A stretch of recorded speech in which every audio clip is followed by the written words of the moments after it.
13 ರೂಪಾಯಿ ಎಕ್ಸ್ಟ್ರಾ ವಸೂಲಿ ಮಾಡ್ತಿದ್ದಾರೆ. 13 ರೂಪಾಯಿ ಎಕ್ಸ್ಟ್ರಾ ವಸೂಲಿ ಮಾಡ್ತಿದ್ದಾರೆ. ನಮ್ಮ ಮುಳಬಾಗಿಲು ಮತ್ತು ನಂಗ್ಲಿ ಮಾರ್ಗದಲ್ಲಿ ಮಾತ್ರ ಸಾರ್ವಜನಿಕರಿಗೆ ಅನುಕೂಲ ಮಾಡಿಕೊಡ್ಬೇಕಂತ ಹೇಳಿ ನಾನು ಪ್ರಾರ್ಥನೆ ಮಾಡ್ತೇನೆ, ನಾನು ಆಗ್ರಹಿಸ್ತಾ ಇದ್ದೀನಿ.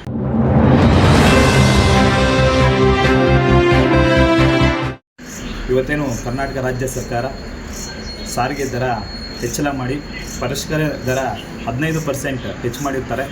ಆದರೆ ನಮ್ಮ ಮುಳಬಾಗಿಲು ಮತ್ತು ನಂಗ್ಲಿ ಮಾರ್ಗದಲ್ಲಿ ಮಾತ್ರ 100% ಹೆಚ್ಚಳವಾಗಿರುತ್ತೆ.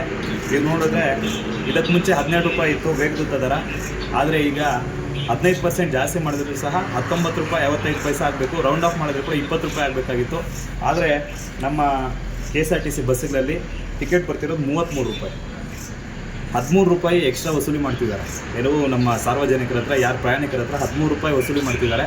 ಒಂದು ಕಡೆ 15% ಹೆಚ್ಚಳ ಮಾಡಿ ಸರ್ಕಾರವೇ ಒಂದು ಸಾರ್ವಜನಿಕರ ಮೇಲೆ ಬರೆ ಎಳೆದಿದ್ರೆ, ನಮ್ಮ ಮುಳಬಾಗಿಲು ಘಟಕದಲ್ಲಿ 13 ರೂಪಾಯಿ ಎಕ್ಸ್ಟ್ರಾ ವಸೂಲಿ ಮಾಡ್ತಿರೋದು ಒಂಥರ ದುರದೃಷ್ಟಕರ. ಇದೇನಾದರೂ ತಾಂತ್ರಿಕ ದೋಷವಾಗಿದ್ದರೆ ಶೀಘ್ರವಾಗಿ ಇದನ್ನು ಸರಿಪಡಿಸಿ ಸಾರ್ವಜನಿಕರಿಗೆ ಅನುಕೂಲ ಮಾಡಿಕೊಡ್ಬೇಕಂತ ಹೇಳಿ ನಾನು ಪ್ರಾರ್ಥನೆ ಮಾಡ್ತೇನೆ. ಅದೇ 1 ರೂಪಾಯಿ 2 ರೂಪಾಯಿ ಚಿಲ್ಲರೆ ಇಲ್ಲ ಅಂತ ಹೇಳಿದ್ರೆ ಸುಮಾರು ವೃದ್ಧರನ್ನು ಅರ್ಧ ದಾರಿಯಲ್ಲಿ ಇಳಿಸ್ಬಿಟ್ಟಿರೋ ಒಂದು ಘಟನೆಗಳು ಸಹ ಈ ಒಂದು ಕರ್ನಾಟಕ ರಾಜ್ಯ ರಸ್ತೆ ಸಾರಿಗೆ ಬಸ್ಸುಗಳಲ್ಲಿ ನಡೆದಿರುವಂಥ ಘಟನೆಗಳು ಉದಾಹರಣೆಗಳಿದೆ. ಅದೇ ಈಗ 13 ರೂಪಾಯಿ ಎಕ್ಸ್ಟ್ರಾ ಪಡ್ಕೊಂಡಿದ್ದಾರಲ್ಲ, ಇದಕ್ಕೆ ಹೊಣೆ ಯಾರು? ಇದು ಹೇಗೆ ನೀವು ಸಾರ್ವಜನಿಕರಿಗೆ ಅಥವಾ ಪ್ರಯಾಣಿಕರಿಗೆ ಹಿಂಪಡಿಸ್ತೀರಾ?